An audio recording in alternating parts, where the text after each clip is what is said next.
Hi everyone, welcome back to Dream UK. कुछ ही दिन पहले यूके गवर्नमेंट ने इमिग्रेशन रूल्स में बहुत बड़ी अनाउंसमेंट्स करी हैं। आपको जो अपनी स्क्रीन पे वाइट पेपर दिख रहा है, इसमें कुछ ऐसी अनाउंसमेंट्स हैं जिसकी वजह से जो इंडियंस अभी यूके में हैं वो बहुत ज़्यादा चिंतित हैं, बहुत ज़्यादा परेशान हैं। बिकॉज़ कुछ ऐसे रूल्स अनाउंस करे गए हैं जो कि अभी पास नहीं हुए हैं, उनको अभी पार्लियामेंट में पास होने में टाइम लगेगा, उन पर डिस्कशंस होंगी। लेकिन अभी जो गवर्नमेंट का स्टांस है उसमें उन्होंने कुछ ऐसी चीज़ें बोली हैं जैसे कि जो आईएलआर है उसकी रिक्वायरमेंट 5 ईयर्स से बढ़ा के 10 ईयर्स करने की बात करी जा रही है। ग्रेजुएट वीज़ा 2 ईयर्स से कम करके 18 मंथ्स कर दिया, 1.5 ईयर्स। और इसके साथ साथ जो सोशल केयर वर्कर वीज़ा है वो भी ख़त्म करने की बात करी गई है। अभी ये सारे जो रूल्स हैं ये एक वाइट पेपर की फॉर्म में हैं, ये अभी अप्लाई नहीं हुए हैं। लेकिन इन रूल्स को देख के बहुत सारे लोग परेशान हैं, स्पेसिफिकली आईएलआर वाले रूल के लिए। बिकॉज अगर कोई इंसान को 1 साल बाद आईएलआर मिलनी है और उसको अचानक से बोला जाए कि आपको 5 साल और वेट करनी पड़ेगी 1 साल के बाद, तो सोचो उसके लिए कितना डिफिकल्ट होगा। एंड सिमिलरली अगर कोई यूके में स्किल्ड वर्कर वीज़ा पे आया है और वो एक्सपेक्टेशन लेके चल रहा है कि 5 साल बाद मेरा आईएलआर हो जाएगा, उसके बाद मैं ये करूँगा वो करूँगा, और उसको बोला जाए कि नहीं आपको 10 साल वेट करना पड़ेगा, which is a very long period of time. And काफ़ी सारे लोग जो यूके में आए थे उनकी एक्सपेक्टेशन थी कि उनको 5 साल की आईएलआर मिलेगी। लेकिन जो अब इन्होंने अनाउंसमेंट्स करी हैं उसमें ये बिल्कुल भी क्लियर नहीं करा है कि जो नए रूल्स अनाउंस करे हैं वो किन पे अप्लाई होते हैं। जो लोग ऑलरेडी यूके में आ चुके हैं उन पे अप्लाई होंगे कि नहीं। तो आज की वीडियो में ना जो भी गवर्नमेंट सोर्सेज से हमें पता चल रहा है, जो भी न्यूज़ सोर्सेज से हमें पता चल रहा है, और जो भी मैंने रिसर्च करी है हिस्ट्री में जो चीज़ें हुई हैं उन सबको लेके मैंने आपके लिए कुछ पॉइंट्स प्रिपेयर करे हैं। और इन पॉइंट्स के बेसिस पे मैं आपको बताने वाला हूँ कि अभी जो सिचुएशन बन रही है उसके हिसाब से किन लोगों पे इम्पैक्ट आ सकता है इन नए इमिग्रेशन रूल्स का। तो अगर आप भी अभी परेशान हो, आपको समझ नहीं आ रहा कि नए रूल्स आप पे अप्लाई होंगे कि नहीं आईएलआर के लिए, तो इस वीडियो को एंड तक आपको देखना है ताकि मैं आपको सारी बातें समझा सकूं। वीडियो थोड़ी लंबी हो सकती है बट आई वांटेड कि जो भी इंफॉर्मेशन अभी के टाइम पे प्रेजेंट है वो मैं आपको दे पाऊँ। बिकॉज इस टाइम बहुत ज़्यादा स्पेकुलेशंस हो रही हैं, बहुत ज़्यादा एम्बिग्विटी है चीज़ों को लेके। लेकिन सबसे पहले थोड़ा मैं आपको कॉन्टेक्स्ट दे देता हूँ कि हुआ क्या है। तो देखो यहाँ पे गवर्नमेंट ने बोला है कि there were 162,000 grants of settlement in 2024, जो कि 35% से बढ़ गए थे 2023 के कंपैरिजन में। और ये जो राइज हुई है वो इसलिए हुई क्योंकि जो 2015 और 2019 के बीच में इमिग्रेंट्स बढ़े थे उसकी वजह से सेटलमेंट्स में भी राइज आई है। तो गवर्नमेंट बोल रही है कि 2020 के बाद तो बहुत बड़ी जंप आई थी, तो ऑफकोर्स 2020 के बाद जो सेटलमेंट एप्लीकेशन होंगी उसमें एक बहुत बड़ी जंप आने वाली है because of this boom in the number of individuals coming to the UK. तो इससे आपको क्लियरली दिखता है कि गवर्नमेंट चिंतित है कि इतने सारे यहाँ पे लोगों को सेटलमेंट मिल सकती है बिकॉज बहुत सारे लोग यहाँ पे आए थे 2024 और 2020 के बीच में। तो इसकी वजह से यहाँ पे गवर्नमेंट ने अनाउंस क्या करा है कि we will reform the current rules around settlement through an expansion of the principle behind the points based system that individual should earn their right to privileged immigration status in the UK through the long term contribution they bring to our country. तो इसमें पहली बात तो ये बोली गई है कि जो लॉन्ग टर्म कॉन्ट्रीब्यूशन है वो आपकी कंसिडर करी जाएगी, खाली आपका टाइम पीरियड कंसिडर नहीं करा जाएगा 5 ईयर्स का। और एक पॉइंट बेस्ड सिस्टम बनाया जाएगा जिसमें आपकी जो टाइम की रिक्वायरमेंट है उसको बढ़ा के 10 ईयर्स कर दिया जाएगा। और आपको एक पॉइंट बेस्ड सिस्टम के बेसिस पे इवेल्युएट करना होगा कि आपकी यहाँ पे कॉन्ट्रीब्यूशन कितनी है। अगर वो आपकी कॉन्ट्रीब्यूशन ज्यादा होती है तो आपको यहाँ पे कम टाइम में आईएलआर मिल सकती है। और वो भी टाइम अभी डिफाइन नहीं करा कि वो कम टाइम मतलब 5 साल होगा, 6 साल होगा, 7 साल होगा, उसके बारे में हमें अभी नहीं पता। और इसमें ये चीज इंपॉर्टेंट है कि इन रूल्स पे अभी कंसल्टेशन होगी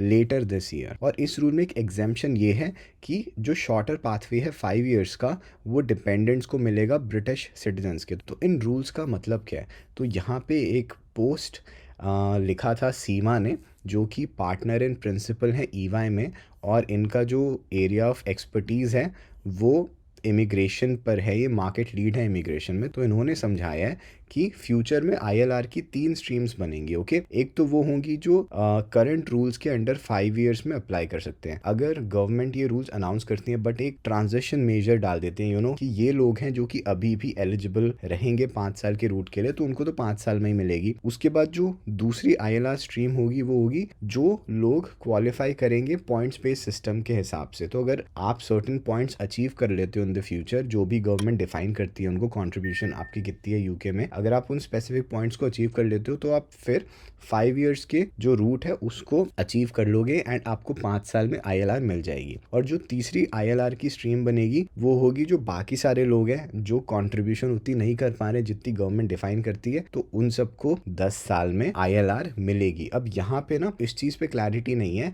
कि पहली बात तो यहाँ पे जो ट्रांजिशनल पीरियड होगा कि कितना ट्रांजिशन पीरियड रखा जाएगा। जैसे कि जब यहाँ पे स्किल्ड वर्कर वीज़ा के सैलरी थ्रेशोल्ड्स बढ़ाने की अनाउंसमेंट हुई थी, जो ट्रांजिशन पीरियड था वो 4-5 महीने का ही था, लेकिन ILR के केस में क्या वो 1 साल बाद का होगा, 2 साल बाद का होगा, वो बैक डेटेड होगा कि नहीं, एंड इस पे ये भी क्लैरिटी नहीं है गवर्नमेंट की तरफ से। जो लोग सेटलमेंट पाथ पर हैं उन पे अप्लाई होता है कि नहीं। सेटलमेंट पाथ वो होता है कि जो लोग ऑलरेडी उस वीज़ा कैटेगरी में दैट लीड्स टू ILR, जैसे कि ग्लोबल टैलेंट वीज़ा हो गया, स्किल्ड वर्कर वीज़ा हो गया, जिसमें एक फिक्स टाइमलाइन है कि इतने टाइम अगर आप यहाँ पे रहते हो इस वीज़ा पे तो आपको सेटलमेंट मिलेगी या फिर ILR मिलेगी। और अभी तक ये भी क्लियर नहीं करा है कि पॉइंट बेस्ड सिस्टम में क्या फैक्टर्स कंसिडर करे जाएंगे, और इस पे गवर्नमेंट ने बोला है कि लेटर दिस ईयर कंसल्टेशन होगी।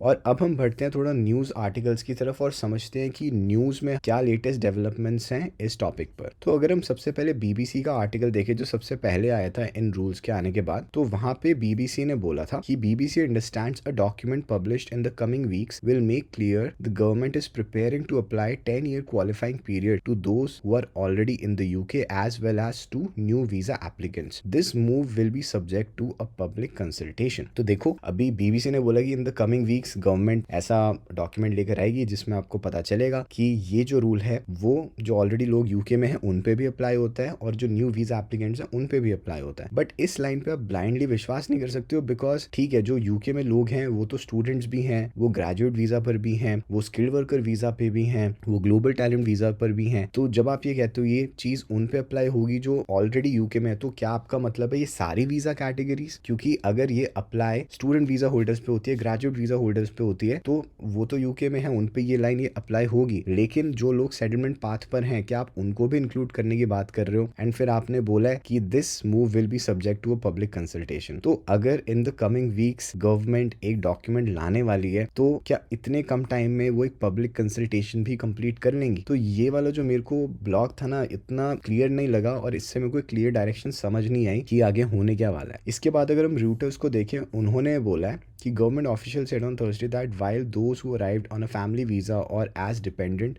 Would retain the 5-year route, the interior minister जो कि यहाँ की होम सेक्रेटरी हैं Yvette Cooper wanted the longer time frame to apply to everyone else. तो जो सोर्सेज हैं उनके हिसाब से ये पता चल रहा है कि जो होम सेक्रेटरी हैं वो चाहती हैं कि लॉन्गर टाइम फ्रेम सब पे अप्लाई हो जाए एक्सेप्ट जो लोग फैमिली वीजा और डिपेंडेंट वीजा पे यहाँ पे आए थे। तो ये थोड़ी कंसर्निंग चीज़ है बिकॉज इसमें जो स्किल्ड वर्कर वीजा वाले लोग हैं वो भी इंक्लूड हो सकते हैं। अब इसके बाद अगर हम आगे बढ़े द गार्डियन पे, तो यहाँ पे आप देखोगे Yvette Cooper the home secretary will consult stakeholders on whether the changes will apply to all migrants who have arrived in the UK in the past 5 years according to government sources। तो the guardian बोल रहे हैं कि जो home secretary हैं अभी वो stake holders को कंसल्ट करेंगी कि किन पे ये रूल अप्लाई होने चाहिए। इसके बाद अगर हम डेली मेल को देखें तो उन्होंने ये बोला है कि एक लेबर MP हैं जिन्होंने पार्लियामेंट में ये खड़े होकर बोला है जो उनके कॉन्स्टिट्यूएंसी के लोग हैं वो काफ़ी ज़्यादा वरिड हैं अपने फ्यूचर को लेके बिकॉज ऑफ दीज रूल्स। उन्होंने पार्लियामेंट में खड़े होकर बात बोली थी, इसकी वीडियो भी आपको यूट्यूब पे मिल जाएगी, कि one even told me that they were so worried that they were considering leaving the UK। And इसके बाद जो होम सेक्रेटरी हैं येटी के ऊपर उन्होंने ये रिप्लाई करा था पार्लियामेंट में, we will set out further details of the earn settlement and citizen reforms later this year and we will consult on them. There will be plenty of opportunity for people to comment on and consider the detail, but it is important that we extend the sense of contributions and the point based system to those reforms as well। तो इसमें Yeti Cooper ने यही बोला कि इस year के and में और डिटेल्स आएंगी और यहाँ पे प्लेंटी ऑफ अपॉर्चुनिटीज होगी लोगों के लिए कमेंट करने के लिए और डिटेल्स को कंसिडर करने के लिए, और यहाँ पे जो आपकी पॉइंट बेस्ड सिस्टम के रूप में जो कंसिडरेशंस होंगी आपने यहाँ पे क्या कॉन्ट्रीब्यूशंस करी हैं वो काफी इंपॉर्टेंट होने वाली हैं। लेकिन ये चीज ऑलरेडी पार्लियामेंट में उठ चुकी है, so the home secretary is very much aware of what people are feeling at the moment. Government. और इसके बाद ना फाइनेंशियल टाइम्स में बहुत अच्छा आर्टिकल आया था, तो इसको मैं आपको थोड़ा बताता हूँ। इसमें काफ़ी प्रैक्टिकल चीज़ें बोली और काफ़ी इंसाइटफुल आर्टिकल ये है। तो इसमें ये बोला गया कि experts have also want that the policy which was outlined in the white paper will not aid integration and will only boost home office revenue from the extended period during which migrants must pay fee। तो इसमें experts बोल रहे हैं आप जो इतना लंबा time frame कर रहे हो उससे जो लोगों की इंटीग्रेशन है सोसाइटी में वो नहीं बढ़ने वाली है, बस जो होम ऑफिस का रेवेन्यू है वो बढ़ने वाला है। बिकॉज किसी इंसान को जो वीज़ा स्पॉन्सरशिप कॉस्ट थी वो 5 साल की पे करनी पड़ रही थी, तो 10 साल की पे करनी पड़ेगी। उसमें IHS, application fee, immigration skill charge जो इतना आपको पे करना पड़ता है उससे होम ऑफिस का रेवेन्यू काफी बढ़ने वाला है। एंड इसके बाद होम ऑफिस ने फाइनेंशियल टाइम्स को बोला कि that the policy would not apply retrospectively to people already in the UK since the courts would be likely to rule this illegal. तो ये एक इंपॉर्टेंट चीज है समझने के लिए कि फाइनेंशियल टाइम्स को बताया गया है कि अगर जो ऑलरेडी यूके में लोग आए हुए हैं उन पे ये बैकडेट करके लगा भी दिया तो भी कोर्ट्स इसे इलीगल बोल देगी एंड ये रूल पास नहीं हो पाएगा। ये इलीगल क्यों बोलेगी इस पे भी मैंने रिसर्च करी है, वो भी मैं आपको बताने वाला हूँ। बट यहाँ पे ये बताया गया है कि जो इंसान येटी कूपर के क्लोज है उन्होंने बोला कि under the current plans any applications for settlement put in or after the point at which more restrictive policy came into effect would fall under the new plans regardless of when the individual first came to the country. जो sources हैं उनसे पता चल रहा है कि Yeti Cooper ये सोच रही हैं कि जिस दिन से ये रूल अप्लाई होते हैं उस दिन से 10 साल वाला रूल भी इम्प्लीमेंट हो जाएगा। अब उस दिन के बाद जो भी अप्लाई करते हैं जो ऑलरेडी यूके में है, सेटलमेंट पाथ में है या फिर नहीं है, कोई भी उस डेट के बाद अगर अप्लाई करता है, फॉर इंस्टेंस अगर ये रूल पास हो जाता है मार्च नेक्स्ट ईयर हाइपोथेटिकली स्पीकिंग, तो येटी कूपर चाहती है मार्च नेक्स्ट ईयर के बाद जो भी अप्लाई कर रहा है चाहे वो ऑलरेडी यूके में सेटलमेंट पाथ पर है उसको 10 साल वाले रूल्स के बेसिस पे एवेल्युएट करा जाएगा। लेकिन यहाँ पे फिर आगे ये भी बोला कि the person added however that the home office had yet to confirm when the new rules would take effect, suggesting people nearing the 5-year deadline soon might be spared। मतलब जो लोग 5-year deadline के बहुत ज़्यादा पास हैं उनके लिए बात करी जा रही है कि उनको स्पेयर करने की बात करी जा रही है। जैसे कि अगर किसी का 1 साल ही बचा होगा सेटलमेंट पाथ में या फिर किसी के 6 महीने बचे हैं, किसी के 2 महीने बचे हैं, तो उनको सोचा जा रहा है कि उनको स्पेयर कर दिया जाए इस चीज़ से। और इसमें जो अलाइज एंड स्टारमर के जो कीयर स्टारमर है उन्होंने बोला new rules would apply to people from the moment they are introduced, जो कि मैंने आपको बताया, but that there would be a consultation to ensure they were introduced fairly with some mitigations for people nearing the deadline. तो वही मैंने आपको बताया कि यहाँ पे डेडलाइन के जो पास हैं लोग 5 ईयर वाली उनको स्पेयर कर दिया जाएगा। So good news for them जिनको ज़्यादा टाइम नहीं बचा है अभी तक ILR मिलने में, तो होपफुली आपके लिए जो रूल्स होंगे वो फेयर रखे जाएंगे, आपको 10 साल के रूट पे नहीं डाला जाएगा। तो जिनकी डेडलाइन बहुत ज़्यादा पास है I would say you don't have to worry a lot. And इसके बाद यहाँ पे एक जो स्पेशलिस्ट है इमिग्रेशन लॉ में उन्होंने ये बोला है while retrospective application of the policy was likely to face legal challenges, the general rule is that the home office is allowed to do that। तो even though बैक डेट करके अगर इन rules को apply करा जाता है, जो लोग already UK में हैं अगर उन पे अप्लाई करा जाता है तो इस पे लीगल चैलेंजेस तो होंगे, but home office is allowed to do that, वो फिर भी ये चीज़ कर सकते हैं, ठीक है। लेकिन इन सब चीज़ों के चलते हुए यूके में कुछ ऐसे लॉज हैं जो कि कहते हैं कि ये जो रूल्स हैं वो जो लोग ऑलरेडी यूके में हैं सेटलमेंट पाथ पर हैं उन पे अप्लाई ना हो। और ऐसा कैसे है वो मैं आपको नेक्स्ट सेक्शन में बताऊंगा, जो कि है डॉक्ट्रिन ऑफ लेजिटिमेट एक्सपेक्टेशन। तो ये एक यूके का लॉ है जिसमें बोलते हैं कि this in the UK is a principle of administrative law that holds public bodies to their promises, representations, or practices. It essentially prevents public bodies from acting inconsistently with a course of conduct that has created a reasonable expectation on the part of an individual. This doctrine is ground for judicial review, meaning it can be used to challenge the legality of a decision by a public body. तो essentially इसमें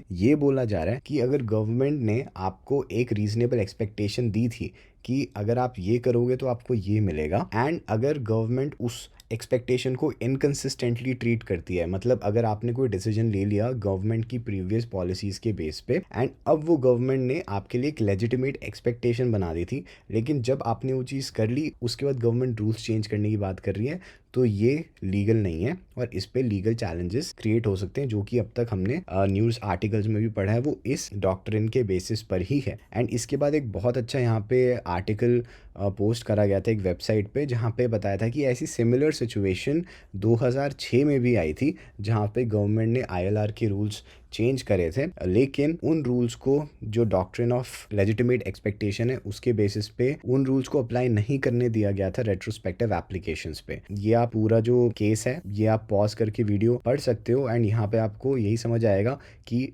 पहले के time में भी ऐसे changes लाने की कोशिश करी गई थी, जहाँ पे रेट्रोस्पेक्टिवली लोगों पे अप्लाई करके चेंजेस गवर्नमेंट आईएलआर के रूल्स चेंज कर रही थी, लेकिन जो हाई कोर्ट थी उन्होंने जो चैलेंज करने वाली पार्टी थी उनको फेवर करा था और प्रिवेंट कर दिया था गवर्नमेंट को लोगों पे अप्लाई करने से रूल जो कि ऑलरेडी यूके में थे। तो ऐसा पहले भी हो चुका है। तो यहाँ पे यही लिखा है कि the case was significant because it upheld the principle of legitimate expectation and fairness in immigration policy, ensuring that changes to immigration rules should not disadvantage those who had already made life-changing decisions based on existing framework. It highlighted the importance of transparency and consistency in the application of immigration rules.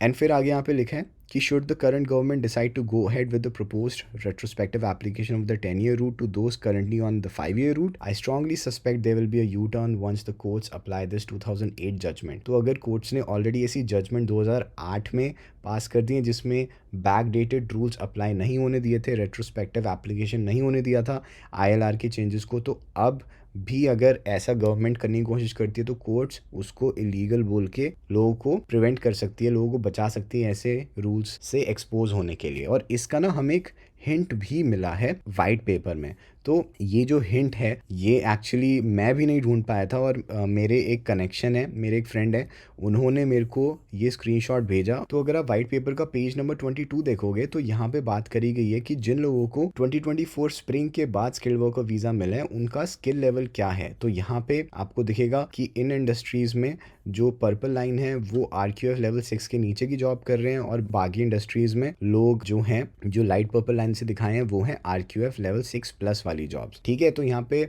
Skill से related बात करी गई थी और अगर आप इसके footnotes पढ़ो यहाँ पे लिखा हुआ है new joiners to the skilled worker route are considered here to be influenced from out of country and those in switching to skilled worker route. मतलब जो लोग यहाँ पे बाहर से आए हैं, न्यू जॉइनर्स हैं या फिर जिन्होंने स्किल्ड वर्कर वीज़ा रूट पे स्विच करा है आफ्टर स्प्रिंग 2024, उनको ही इस एनालिसिस में इंक्लूड करा गया है। Individuals currently on skilled worker route who may extend their visa are expected to be exempt from the policy proposals so are excluded from this analysis.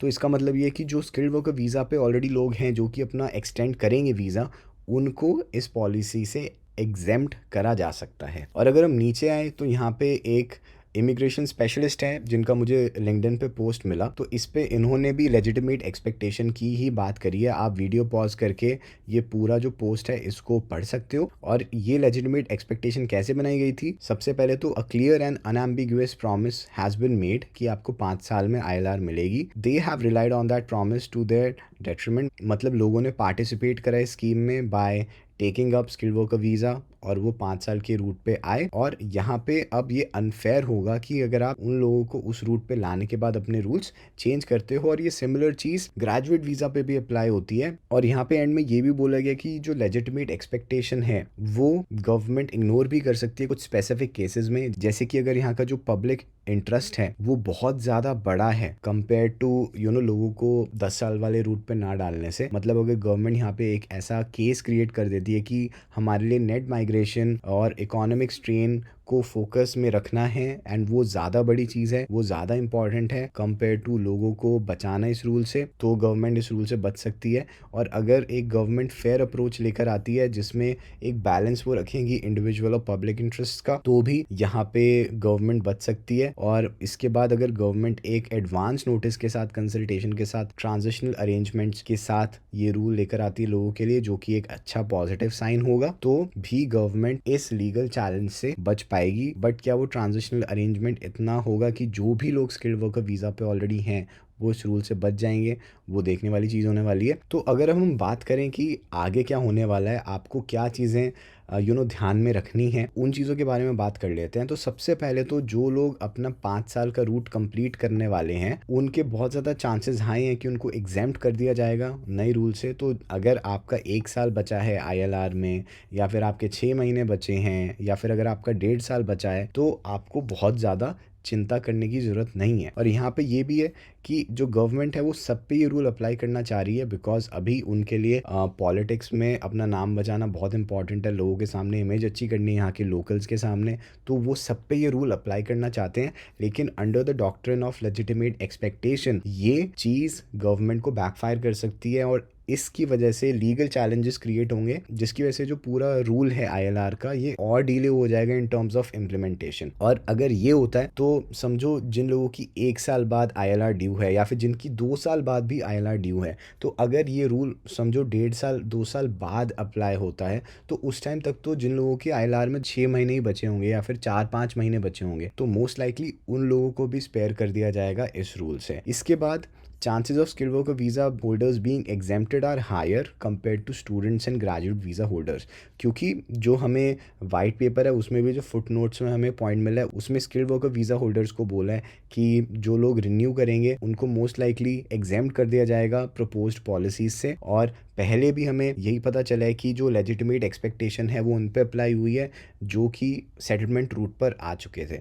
तो अगर आपके पास स्किल्ड वर्कर वीज़ा अब तक नहीं है और यहाँ पे आप 5 साल में आईएलआर लेना चाहते हो, तो सबसे पहले तो आपको कोशिश करनी है कि जल्द से जल्द आपके पास स्किल्ड वर्कर वीज़ा आ जाए, बिकॉज अगर आप सेटलमेंट पाथ पर आ जाते हो इस रूल के इम्प्लीमेंट होने से पहले, तो आपके चांसेस बढ़ जाएंगे कि आपको 5 साल में ही आईएलआर मिले। बिकॉज अगर गवर्नमेंट अप्लाई भी कर देती है सब पे, तो लीगल चैलेंजेस के बाद कोर्ट्स रूल कर सकती हैं कि जो लोग सेटलमेंट पाथ पर हैं, मतलब स्किल्ड वर्कर वीज़ा पर हैं, उन पे ये रूल्स अप्लाई नहीं होने चाहिए। जो अगली चीज़ मैं आपको बोलूँगा वो ये है कि before making any big life decisions, wait for the actual rules and point based system to come out, and देखो आप किस चीज़ के लिए एलिजिबल हो, किस चीज़ के लिए एलिजिबल नहीं हो, आप शॉर्टर रूट के लिए एलिजिबल हो कि नहीं।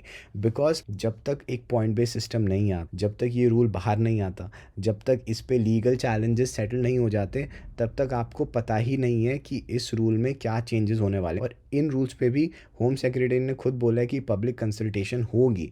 तो उन पब्लिक कंसल्टेशन में क्या होने वाला है, क्या पार्लियामेंट में डिस्कशंस होती हैं, बहुत सारी अभी पेटिशंस भी साइन करी जा रही हैं, जिसकी वजह से थोड़ा गवर्नमेंट को पता चलेगा पब्लिक सेंटिमेंट क्या है। तो ये सारी चीज़ें कंसिडर होंगी अभी, और उसके बाद रूल्स आपके सामने आएंगे। So by just looking at the announcements made a few days back, don't make any life decision कि you will go back to India, या फिर you will do this, you will do that. मतलब जब तक पूरे rules अब तक finalise हुए ही नहीं है, तब तक आपको एक बहुत बड़ा लाइफ डिसीजन नहीं लेना है। इसके बाद अनफॉर्चुनेटली अगर ऐसा होता है कि आप शॉर्टर रूट के लिए क्वालिफाई नहीं करते हो, अगर आपकी कॉन्ट्रीब्यूशंस गवर्नमेंट कहती है आर नॉट इनफ, या फिर ये रूल बैकडेटेड कर देते हैं, तो उस सिनेरियो में आपके लिए बहुत इंपॉर्टेंट हो जाएगा कि आप अपने एम्प्लॉयर से बात करो कि ये आपके वीज़ा को कैसे इम्पैक्ट करेगा। बिकॉज अगर ऐसा हो जाता है तो ऑफ कोर्स आपको फिर से वीज़ा स्पॉन्सरशिप के लिए पे करना पड़ेगा। अगर आप 3 साल वाले रूट पे हो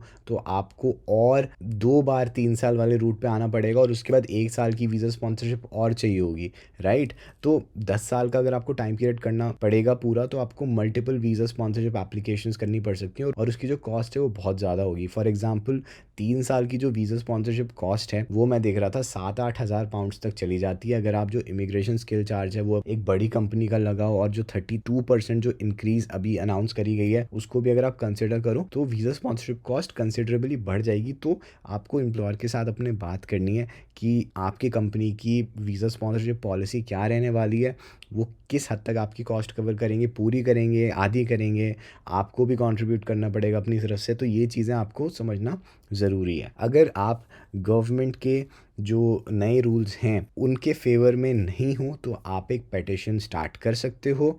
गवर्नमेंट का खुद का एक प्लेटफॉर्म है जहाँ पे आप पेटिशंस क्रिएट कर सकते हो। और यहाँ पे अगर आप पेटिशन क्रिएट करते हो ना, इसका फ़ायदा क्या है कि अगर आप 10 1000 लोगों को साइन करवा देते हुए पेटिशन जो कि यूके के लीगल रेजिडेंट्स हैं, तो गवर्नमेंट उस पेटिशन को रिस्पॉन्ड करेगी।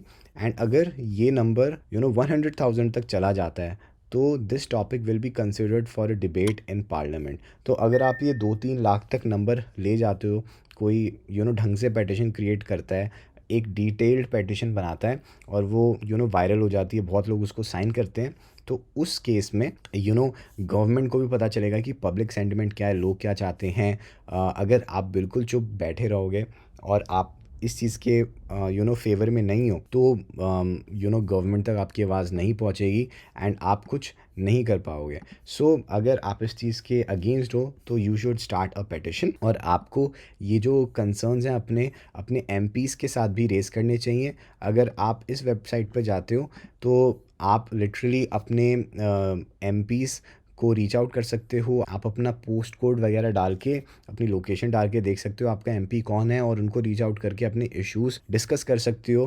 काफ़ी लोगों ने ऐसा करा है, और जैसे कि मैंने आपको बताया था, लेबर के एक एमपी ने ये चीज़ पार्लियामेंट में भी उठाई। तो जब तक आपके कंसर्न्स पार्लियामेंट में नहीं पहुंचेंगे तब तक गवर्नमेंट को भी समझ नहीं आएगा कि ये चीज़ आपके लिए कितनी इंपॉर्टेंट है। अब देखो, किसी ने ना ये पेटिशन स्टार्ट करी थी, बट इस पेटिशन की ना प्रॉब्लम ये है कि ये ऑफिशियल गवर्नमेंट पोर्टल पे नहीं है।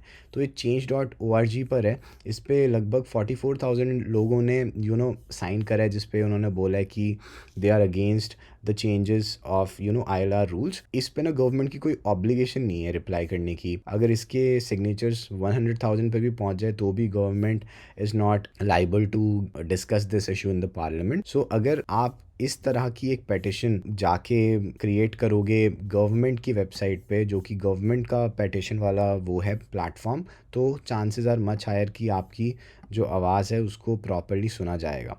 तो I know it's a very long video just on one rule. मैंने अभी ग्रेजुएट वीज़ा की बात भी नहीं करी है, बट लेजिटिमेट एक्सपेक्टेशन के बेसिस पे एग्जिस्टिंग स्टूडेंट्स जिनको 2 साल का ग्रेजुएट वीज़ा प्रॉमिस करा था, वो भी उस रूल में कवर हो जाता है। But these are the rules, this is all the information that we have so far. बाकी later this year we need to see कि गवर्नमेंट क्या रूल्स लेकर आती है। एंड डोंट बी सरप्राइज्ड अगर सितंबर तक गवर्नमेंट बोले कि this will be backdated. Wait for anyone to raise any legal challenges against the government, because पहले भी ऐसा हुआ था, लीगल चैलेंजेस रेज हुए थे। और अगर आपको खुद रेस करने हो तो दैट्स अप टू यू। अगर आपको मेरी रिसर्च से कुछ भी हेल्पफुल कॉन्टेक्स्ट मिला हो तो चैनल को प्लीज़ सब्सक्राइब करना, सो दैट मैं आपको ऐसे ही इन्फॉर्म्ड रखूं। और अभी इस टॉपिक पे बहुत सारी डेवलपमेंट्स होने वाली हैं, तो अगर आप चैनल को सब्सक्राइब करोगे, जब भी मैं इस टॉपिक पे एक नई वीडियो लेकर आऊँगा आपको इमीडिएटली उसकी नोटिफिकेशन मिलेगी, and you will stay informed on the latest policies. That's all from my side. Take care, bye.